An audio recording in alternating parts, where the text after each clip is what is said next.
Hey everybody, welcome to the pod. I'm excited to be here. I was gone for 10 days and I'm back and I'm looking forward to seeing how many people rated the freaking pod. It's our new goal, 1,000 5-star ratings. It's a 1 second thing. It takes 1 second to change my life. Why wouldn't you want to do it? It means a lot to the podcast. You just go over and you give us a rating of 5 stars. You know you love it. Your friends love it. Someone has sent this podcast to you, or you discovered it because you were sad because someone died, or you know me from various other podcasts and shows that I've done. However you've gotten here, thank you so much. Thank every single one of you who listen every week, who share this podcast. I do this for you. I go into my garage studio and do this for you. And it's been quite a journey. So thank you guys so much for your continued listenership. I think that's a word that's new in today's world. You are a listener. Each and every one of you matters. So thank you guys so much. And if you want to figure out how you can matter a little bit more, rate the pod 5 stars. Come on now. Ain't gonna hurt nobody. The potty ain't gonna hurt nobody. Go give us a 5-star rating. I'm looking for 1,000 of those puppies. I want 1,000 of those bad boys. I want those more than I'd ever want, like an Oscar, an Emmy, a Tony, Hastings, a Pulitzer, a Nobel Peace, which now we all know is just to distract from the fact that they made the A-bomb or the nuke. And it was like, oh God, we got to create something different. And I only learned that from watching I think it was Painkillers with Matthew Broderick. You learn a lot by watching these shows. So that's why we should just all be couch potatoes so we can become smarter. Anyways, thank you guys so much for being a part of the pod.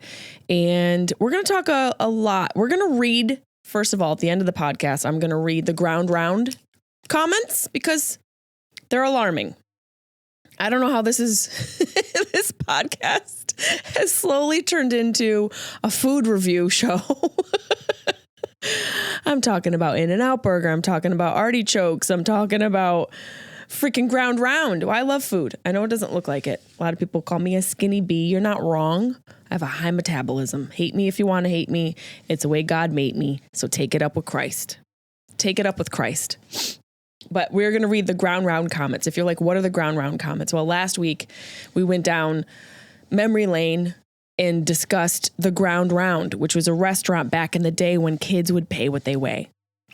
For a lot of us, you know, mom and dad were getting full meals, full sandwich, entree dishes for like 45 cents. And we don't understand how that even was healthy. How did the health department allow that?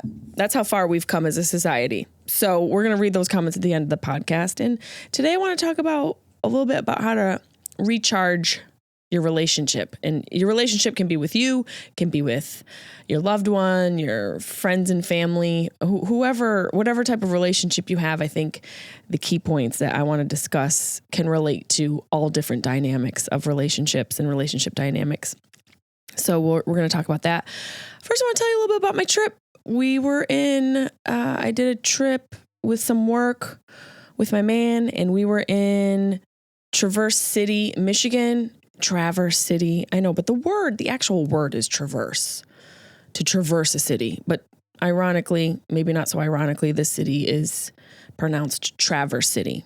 So we traversed Traverse City, did a show there. It was a lot of fun. Traverse City is interesting. They have, right when you pull off of the highway out of the airport, there was this shop that said Cliff's Rifles. And I just thought like that it's strange because first of all, that's a character in the horror movie that I wrote. And he doesn't have a rifle shop, but he has kind of like a weird gas station. So it felt like a little universal nugget dropped in my lap. But then I also thought, wow, just to get off an airplane and get down the street and then see a rifle shop felt a little intense. And then I discovered that I didn't go into the rifle shop. It just was this cool sign, and I thought a strange shop to see coming off of an airplane. There was this coffee shop in town that had a lot of scandal. And I'm going to see if I can pull up some story about it. Morsel's Coffee Shop in Traverse City, Michigan. And the owner had done something really freaking crazy. Just downright terrifying for a woman. The owner of the downtown coffee shop Morsels was arrested on multiple felony accounts following a lengthy investigation from the Traverse City Police Department. So this guy basically set up a camera in the bathroom of his coffee shop and was videotaping girls using the bathroom. So this guy, I don't know, this was Ed Witkowski, who purchased the business in 2021, obviously just to set up a freaking camera. He had a hidden camera. And some of you are probably like, this is the question I had, like, who changes in a bathroom in a coffee shop? And I'm not victim shaming. Okay, here's what I found. Debbie's Googling.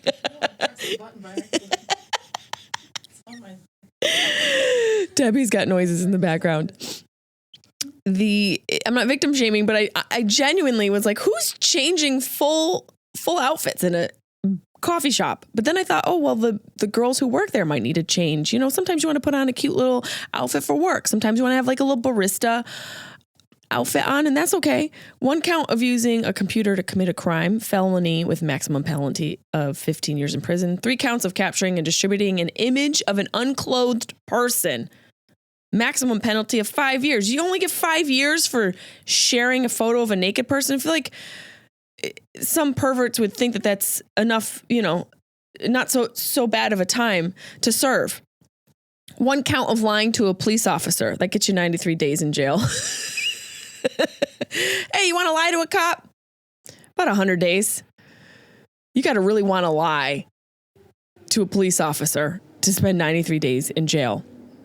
So, this guy is just a pervert. And I found that out. So I had this joke that I used on stage where I talked about going to Cliff's rifle shop in Traverse City and then stopping by Morsel's coffee shop. And I said, I guess you could say I got shot at both, if you consider getting shot by a shotgun and getting shot by a camera. And the room, they appreciated it. They appreciated a little local humor. But it was interesting to see that it doesn't matter how quaint, beautiful, clean, and affluent a city is, there's always going to be some drama. There's going to be some scandal. There's going to be some guy who wants to videotape his employees disrobing. And also, there's so much available on the internet. Why do you need to look at people in your coffee shop? And I'm not condoning being a pervert, but you are dumb. You suck at being a pervert. You went and set something up. I mean, go home, be on your laptop. That just tells me that this guy maybe wanted to get caught. I think people do this because they genuinely want to get caught. They're probably lonely. They don't know how to express it.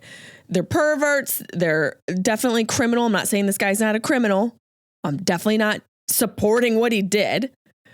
But let's see how he got caught. Oh, it's on Reddit. How did the Morsels owner get caught? Would like to know the background. Backstory I heard was a patron in the restaurant. 16-year-old female found it and reported to police, and then the investigation took about 6 weeks. They raided his house and the restaurant to get the final evidence and charges. Gotta love Reddit. No more details about the investigation, but this New England Record Eagle article from today gives more info on the background. On June 12th, this woman interviewed Ed Witkowski about what it was like to be a small business owner. Who cares? What's it like to be a small business owner who's a pervert who sets up a camera in the bathroom? Get a cat. This guy's just gross. It's just so gross. And you guys wonder why women are so stressed all the time. We can't even take a pee in Morsel's coffee shop because Ed Witkowski is whacking the weasel in the office. Ugh. Let's move on to brighter things. It was a lot of fun. I couldn't believe how comfortable the people of Traverse City, Michigan were with the temperatures. They were uncomfortably comfortable in the cold. And it wasn't even that cold, but these people were in flip-flops and t-shirts, and it was in the teens. And that to me, that's not normal. Like, what in the Krampus is happening out in these streets? A. B. How dare you wear flip-flops? How dare you? Guys are just walking around. These girthy fellas are just walking around in flip-flops and t-shirts at 8 a.m. with a coffee in their hand and like a probably not even coffee in there. It's probably Jim Beam. Their 8 a.m. Jim Beam kickoff of the day. It just was very uncomfortable to see these people just chilling in the snow. And this is somebody, I'm from upstate New York. I'm from the snow belt. I'm from the part of the world where it's cold all year long and you just have to deal with it. The summer comes and it's a freaking break, and then that nor'easter is around the corner. Woo! If you guys listen to the pod, you know what I'm talking about. That freaking winter purge, the winter depression. It's real. I'll pour a little more tequila here. I'm feeling it. It's been quite a week. A lot of stuff is happening. A lot of things. I realized I'm not built for the winter. I don't know how I survived in Syracuse. I don't have a lot of extra fat on my body. People like me sustain. It just goes to show you how adaptable human beings are. But I will tell you, my shins turn into icicles, and I don't like it. And I don't appreciate it. Speaking of icicles, I have to tell you something really dumb that I did on this trip. It's so embarrassing. So let me take a sip of tequila. So we're driving. We drove from Traverse City to Holland, Michigan. Then from Holland, Michigan, we went to Chicago and did shows in Chicago. Great time of year. Go to near one of the Great Lakes during January. It actually was really beautiful, and we were able to escape pretty severe weather. And I want to talk about weather terms as well, because they're getting severe. Speaking of severe, the weather's not the only thing getting severe. It's the weather terms. But we were driving and we stopped at a rest stop. Now, I hadn't slept well for nights. And I'm the type of person, I don't know if anyone else is like this. I need sleep. Like, I need 7 solid hours. If I get 8, you're going to get an angel in the morning. I'm going to make you pancakes. If you get 6, you're going to get someone who may or may not commit a crime against an elderly person. I need sleep. That's the way it is. There's no way around it. There's no cheat code. There's no shortcut. I need 7 solid hours, or you're going to get a demon. The Japanese river ghost from The Ring is showing up. Chucky is showing up. The thing from Stranger Things is showing up. Are you understanding what I'm saying? I'm a monster without sleep. I know what I need. If I need an eye mask, I'm putting on an eye mask. If I need earplugs, I'm putting on earplugs. If I need a sound machine that whistles me into the ocean with the background of tulips blowing in the breeze and a parakeet mating, that's what I need to sleep. You don't like it? Get your own bed. We could probably clip that one. I know I need sleep. So I say that, and I preface this story with that because I had not gotten a lot of sleep. And we stopped at this rest stop, and we get out to use the bathroom. And then I'm coming out, and it's nighttime. There's snow accumulated on the ground. It's crunching under my feet. I felt like I was going to throw up, not because of the snow. I feel like the story's already discombobulated. I didn't feel well when we stopped. I had felt nauseous, and I felt like I was going to get sick. I get motion sick in cars. And so I had to sort of get some of that cold air in my lungs and walking around, breathing in that cold air. It's nighttime. There's these little street lights that are on in the rest area. And I'm just kind of walking around. The snow's crunching under my feet, and my man's ready. And so we head back towards the car. We rented a white SUV. And so, being from upstate New York, being pretty well versed with the weather and how to drive in the weather. And one of the things is not good to have icicles accumulate behind your wheel on your car. It can, from my understanding, you want to get those off. It helps with the aerodynamics of the vehicle. And also it's just a safety thing. And so I walk up to the back of what I thought was our car rental. And I proceeded to kick the icicle underneath the bumper off of the car. You know, that accumulates just right behind the back wheel, underneath the bumper. There's a chunk of ice and snow that's compacted there from driving. I was kicking it off, and it was pretty compacted. It took me a few kicks until I realized it wasn't our car. And then the person who was sleeping in the car started yelling.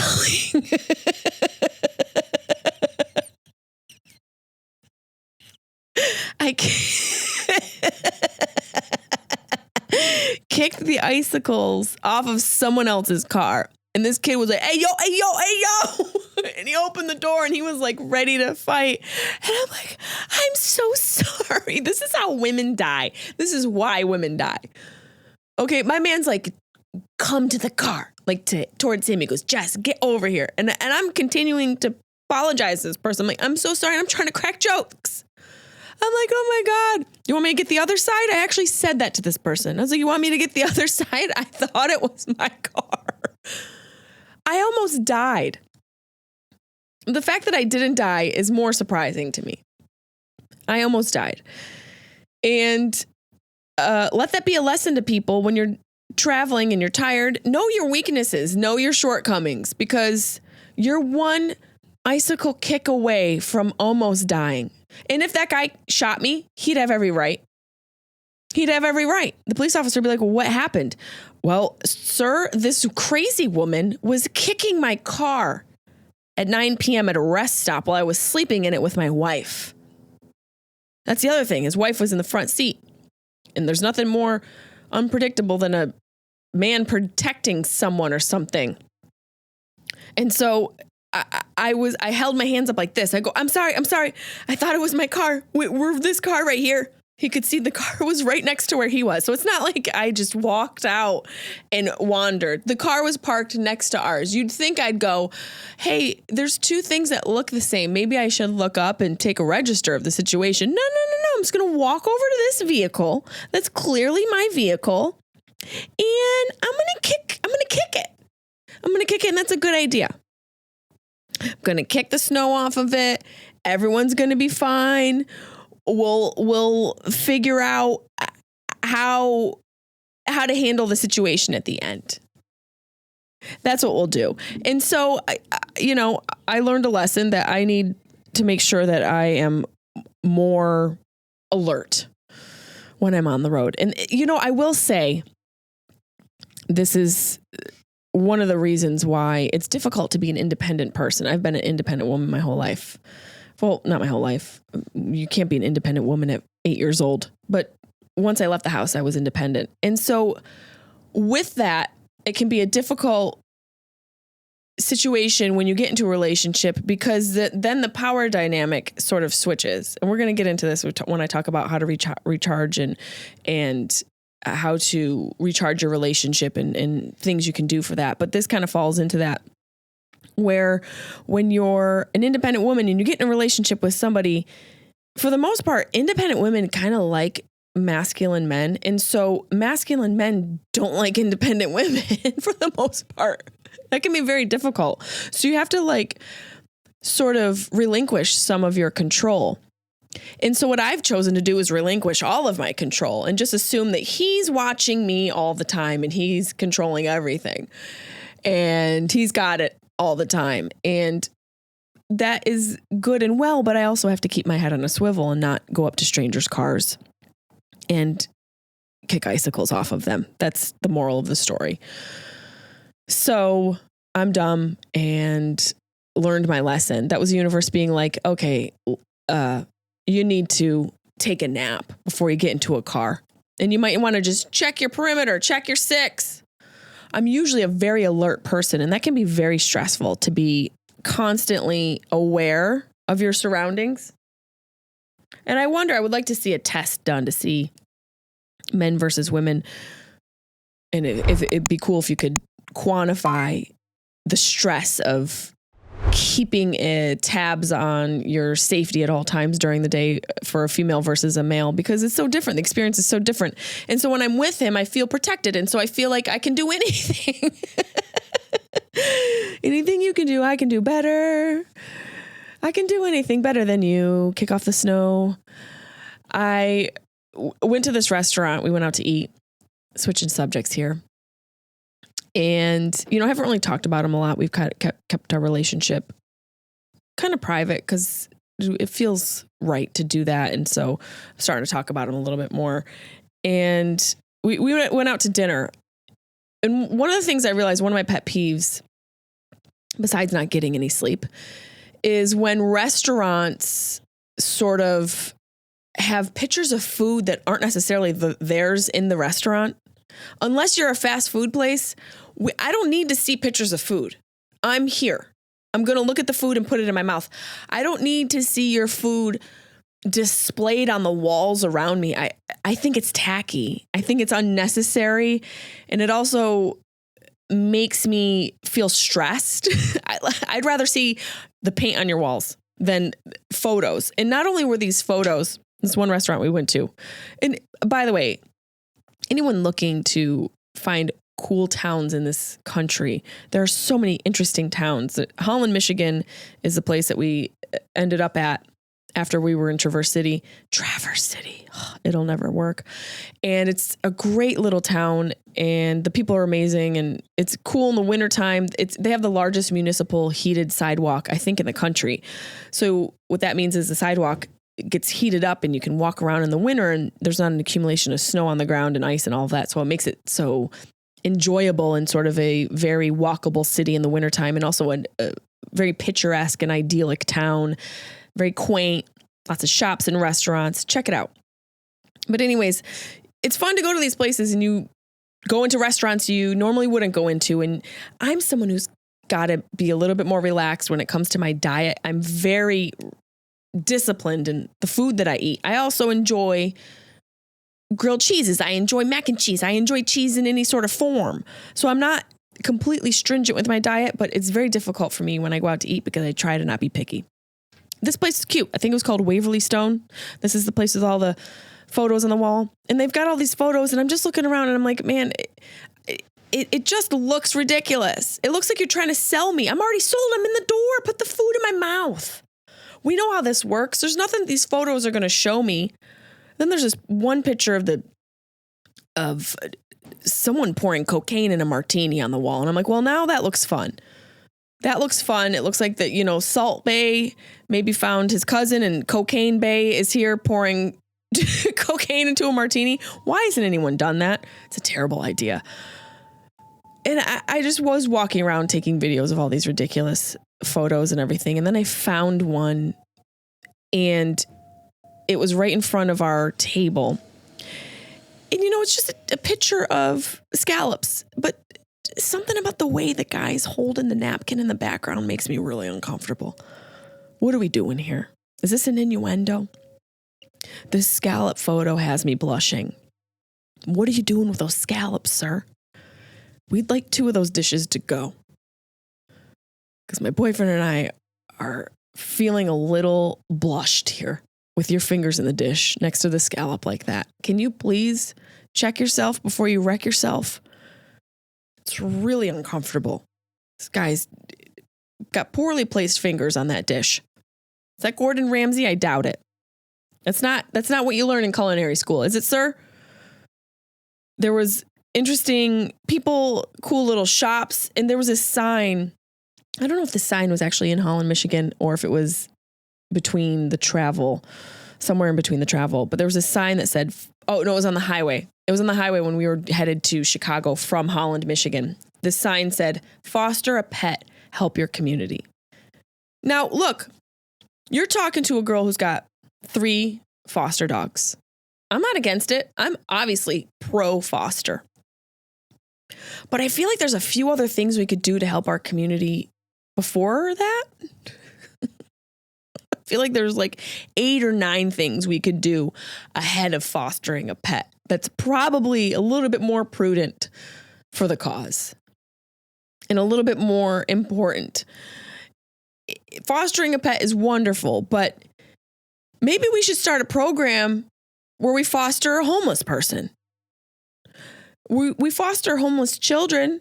Why aren't homeless adults able to be fostered. Now, I know that's a crazy idea, and obviously I'm being a little silly when I say that. No one wants a homeless person in their house, but we foster orphan children. They're cute. Well, a lot of the times those children grow up to be homeless people. And someone told me something at a vet once when I was there and a homeless man walked in with his dog into the waiting room. And then I got called into the office and I was like, that's so sad for that dog to be with that homeless guy. And the doctor said, well, actually, we see a lot of these guys who come in, these men and women who are homeless with their pets. And sometimes, more often than not, those pets are more taken care of because the homeless person is with them all day. And I was like, damn, are you a commercial promoting homelessness? Because sign me up. Me and my dogs will just be out in a tent. I mean, people spend a lot of money to camp. Come to LA, you can do it for free. You just have to lose your house, your job, your dignity, your self-worth, your sense of self, and your family. And hey, you can go camping too. But I do feel it's important to foster a pet. But I just thought there are a few more steps we could take. Okay, before we get into steps to refresh your relationship, I realize we haven't done an overheard in a hot minute. At least I don't think we have. And I also don't think we did the overheards from Christmas. When I was in Syracuse, I had tucked these down into the list, and I don't think we did these. So I was at one of my favorite diners in Syracuse, Serpico's Diner, formerly Mama Nance's. I would go there after I'd go to the club with my gay friend, Maddie Sauer. Shout out to Maddie Sauer, who I outed at my first ever hometown show in Syracuse, New York on stage. And I can say it now because that show actually made him come out. I went on stage. It was my first show. I sold out the Landmark Theater in Syracuse, New York. And I talked about Maddie and I talked about him being gay and he hadn't told anyone. And I didn't know. And his sister left the auditorium in tears. His father wouldn't talk to him for a while.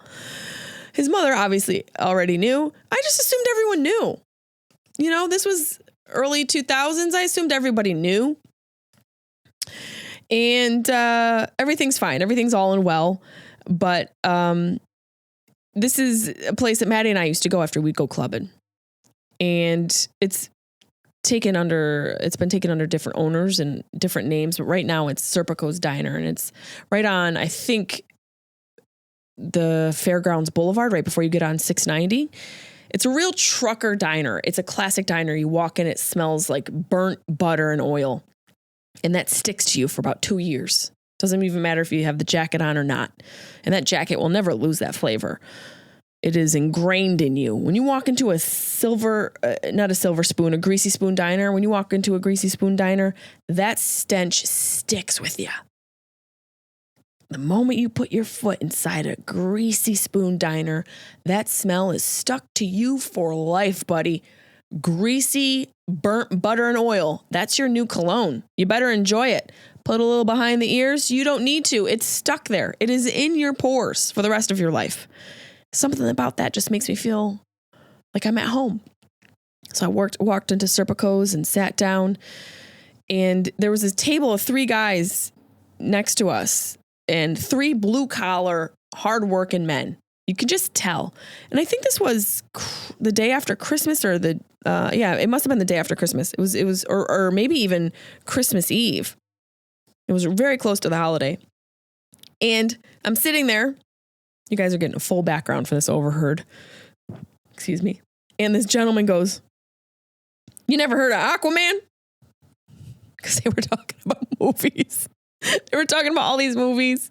They were talking about, first of all, the guy was talking about his court case. And now he had been arrested for the same thing before, and he's going to be fined. He got off for it once before, and he's going to get off for it again. I thought, good for you, buddy. Good for you knowing the system better than I do. And give it to the man, whatever you got to do. And they got talking about movies, and I wish I would have recorded it or at least wrote down what they were saying because it was really funny. They were just simple guys, and they were sweet. I mean, as sweet as criminals can be. And this guy goes, "You never heard of Aquaman?" Not that people talk like that in Syracuse, but it's just more fun.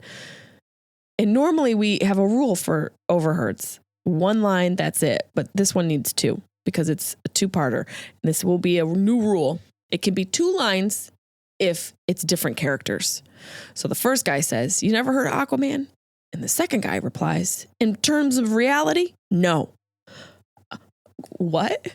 In terms of reality versus what? I don't know if it's Marvel. In terms of reality, this guy's been saying, in real life, I never met him. Here he's a nice guy, but no, I never heard of him. Don't even know who he is in reality. Now, in fantasy, he's my best friend. In fantasy, him and I are very close. Aquaman and I are very close. I thought that was hilarious. In terms of reality, no. Sometimes I think people just say phrases and they're not quite sure where to put them. And that guy's like, you know what? In terms of reality, belongs here. Now, this overheard happened at our Christmas Eve party at the house with the whole family. And this is also a new rule for overheard. 2 lines, 1 line per character. That's it. Can't go more than that. Maybe we'll add it on in the future. But for right now, it went from 1 line to 2. And the only qualifying factor is it has to be 2 characters. That's it. There's no more stretch for that. So someone asked my niece, I think actually my man might have asked her. No. This was her brother. Her older brother asked her, do you want to go to Build-A-Bear? And she replies, no, Gucci.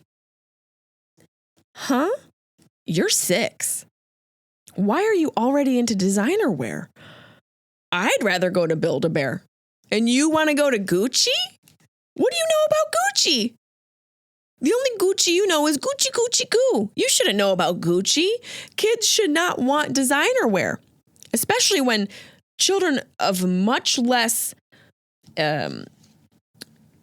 luck and affluence are putting the clothes together. No Gucci for you. Those were fun. And so to bring you back full circle right up to today's date, I had a overheard. Now this overheard happened in a Walmart. Now I'm realizing I think I might need to hang out in a Walmart just to get a bunch of overheard. So that's going to be my task and my request of the listeners. Please go to a Walmart, not to shop. You don't have to support the company. You can walk in, you can walk out. There's no laws against that. I want you to walk around and get 1 line, maybe 2 from 2 characters, and email them to me at jessimaepelusocomedy@gmail.com. And while you're at it, don't forget to rate the podcast 5 stars. Anyways, this happened at Walmart. And these overheards were said to me. So not technically an overheard, but I had to tell you guys this. So I walk into Walmart in that little vestibule in the middle of some town in between Holland, Michigan and Chicago. And there was this pile of clothes and a COVID mask. And from underneath that pile of clothes and COVID mask, as I walked in, I heard, "Hey there, gorgeous." Just like that. Kind of like a devil from underneath your bed. "Hey there, gorgeous." And I looked to my right and it was just a line of shopping carts. And then I kind of peered to my left and the pile of clothes pulled down the COVID mask to reveal a bright big smile of no teeth. I take that back. There was 1 tooth barely hanging on. That tooth was hanging on to hopes and dreams that have since left the port. And I continued walking. And I thought, you know what? Still got it. Felt like Will Ferrell at the end of Old School. Still got it. In the cereal aisle, I'm going to kick a cart. I still freaking got it. And then something else happened that I think only happens in Walmart. And this is not to exploit elderly people or people of disability. Obviously, Walmart attracts a certain socioeconomic shopper, and that's how they make their money, from people who can't afford higher quality goods and foods, which is a shame. But this is an interesting overheard. This woman was walking and she was taking the teeniest steps. You know, old people, especially if they have a disability, take the teeniest, most careful and considerate steps because they can't fall, because they know if they fall, they are up Schitt's Creek without a paddle. So this adorable old woman is taking these teeny steps, teeny, not even a baby step. It's a zygote step. And I'm coming out of the bathroom. And when I walked in, it was like, it was like Icecapades. It was slippery. It was like someone poured oil from Serpico's Diner all over the floor and kind of tried to clean it up. It was very slippery.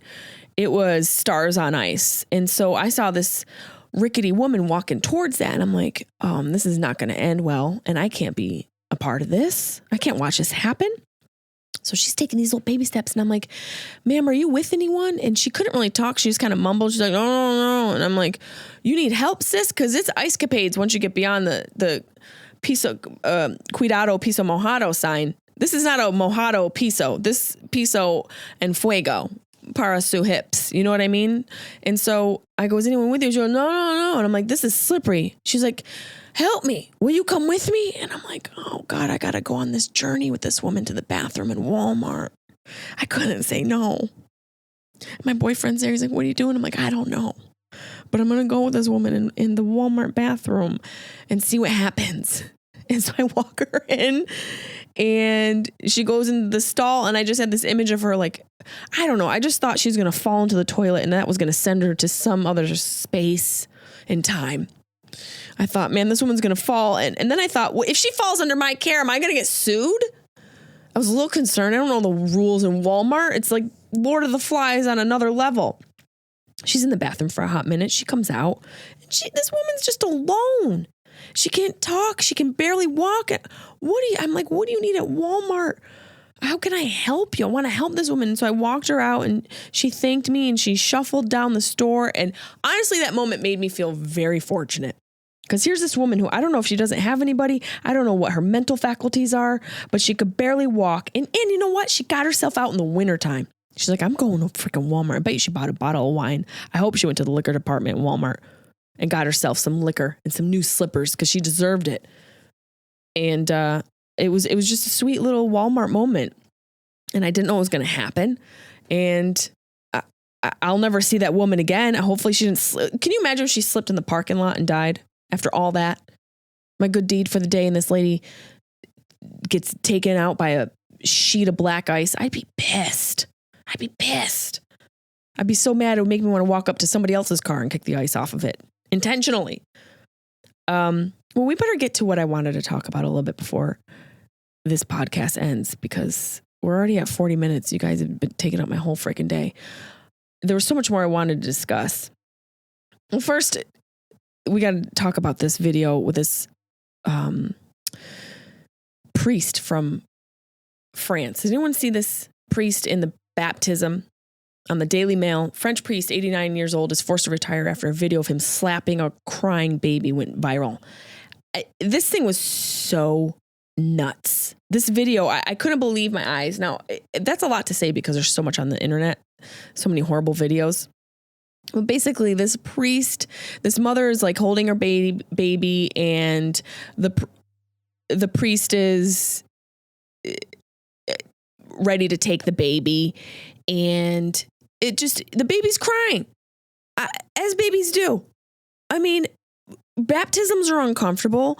You're being taken out of your mother's hand. And so this priest is a little bit manhandling.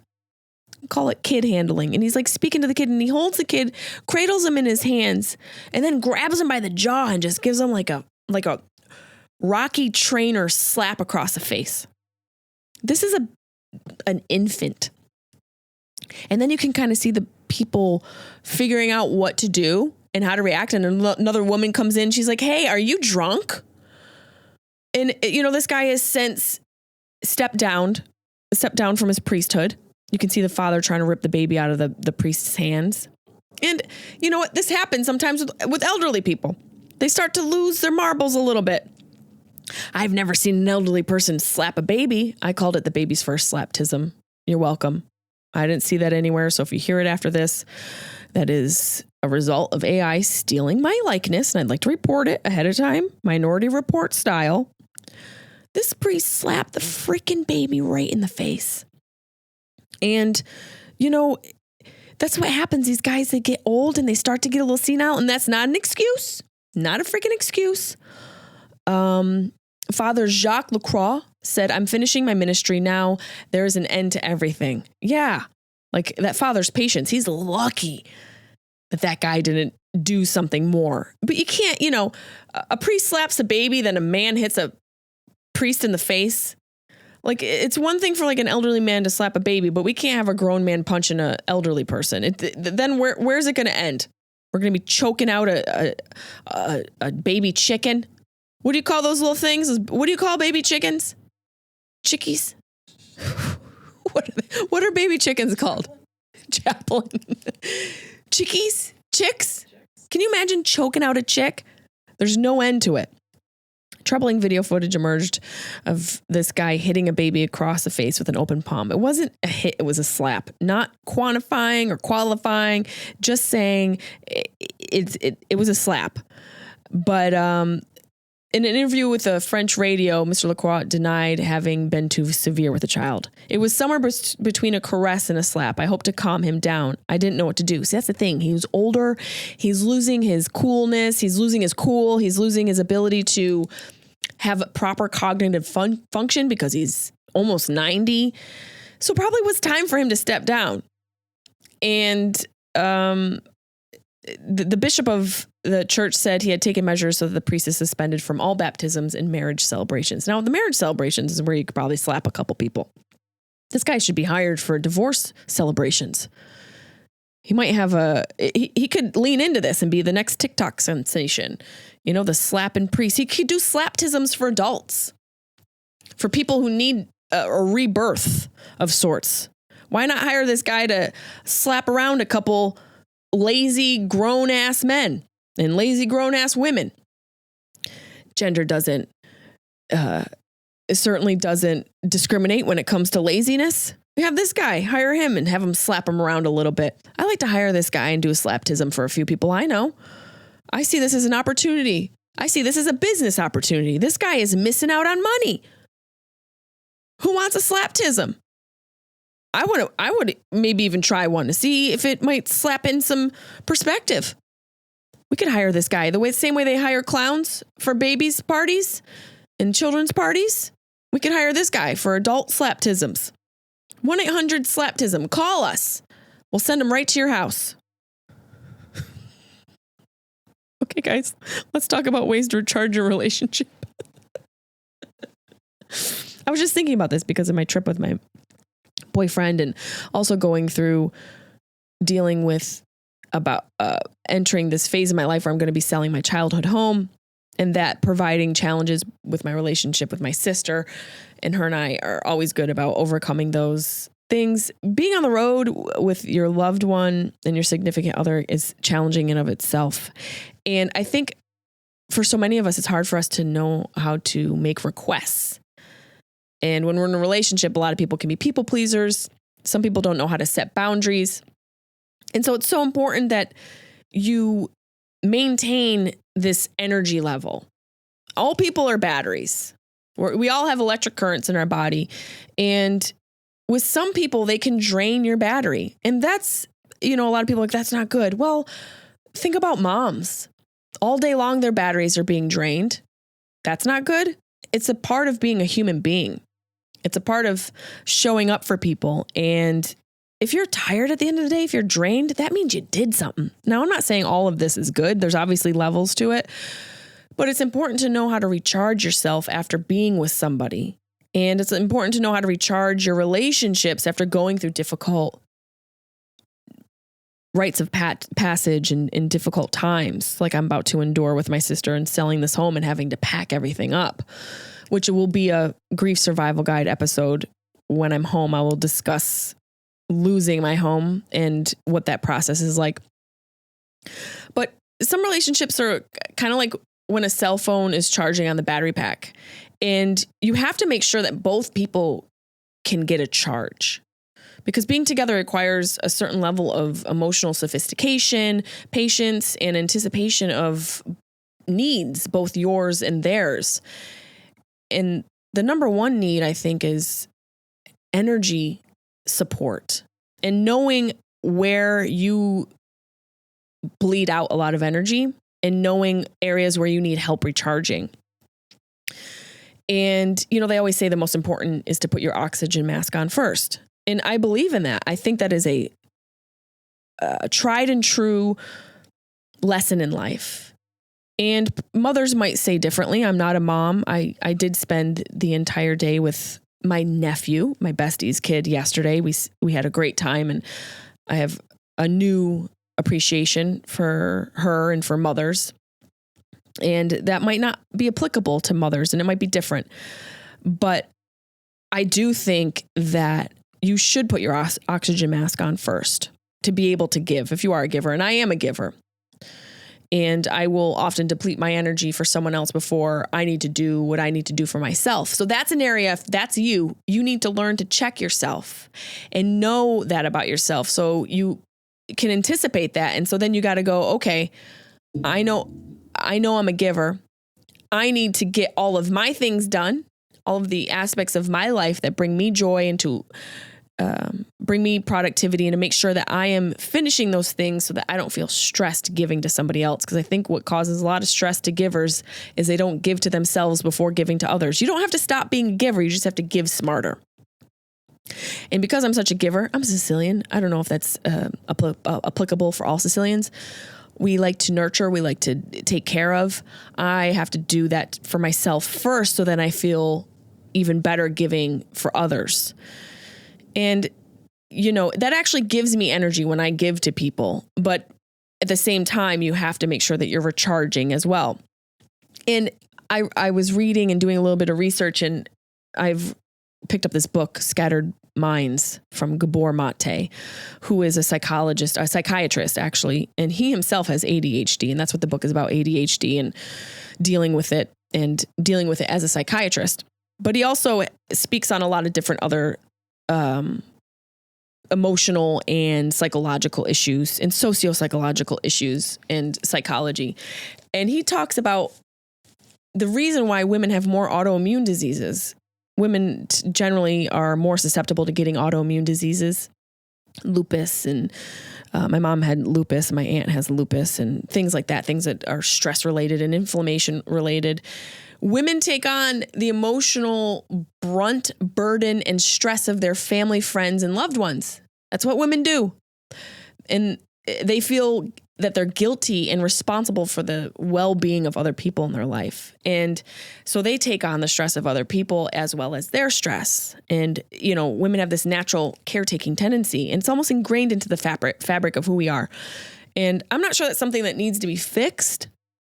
It certainly needs to be monitored and acknowledged. So if you are this type of woman, and if you are a giver, you have to learn to plug your cell phone back in. And not just at the end of the day. I think the beginning of the day is a good place to do that.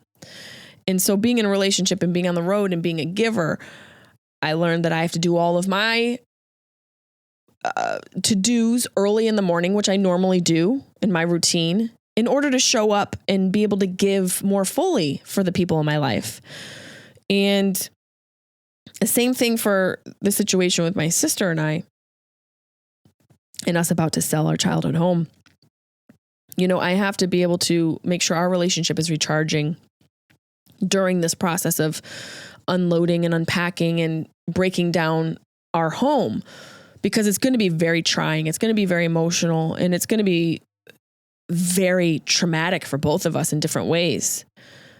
It really is a give and take. Relationships really are all about the osmosis and the alchemy and the ebbs and flows, and finding ways to push and pull, not negatively. You don't want to push someone or pull someone negatively, but finding an area where you can give more, and also being vocal about when you need something.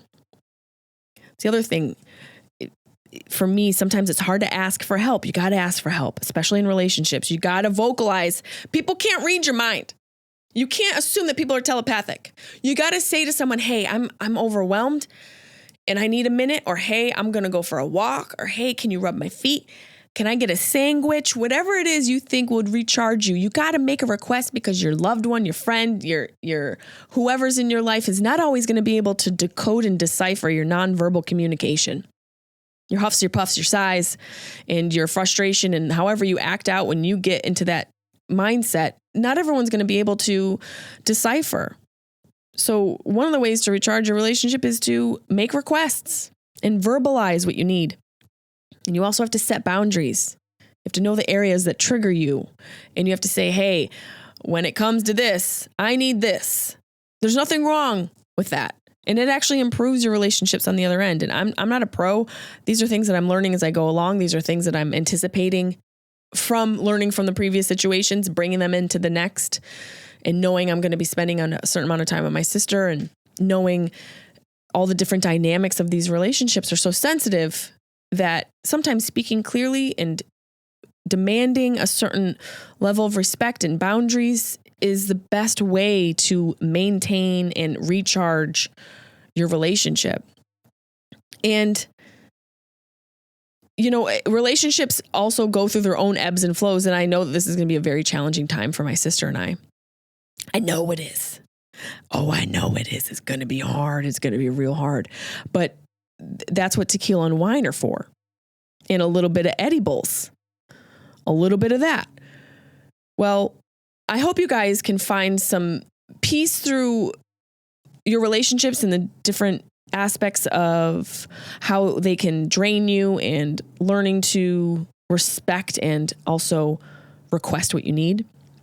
And I also promised you that we would look into this ground round video from the top of the podcast. I told you I'm going to read you these ground round comments. I didn't know that I would drudge up such a memory for so many of you. And so I'm going to read some of these comments because they're absolutely ridiculous and hilarious at the same time.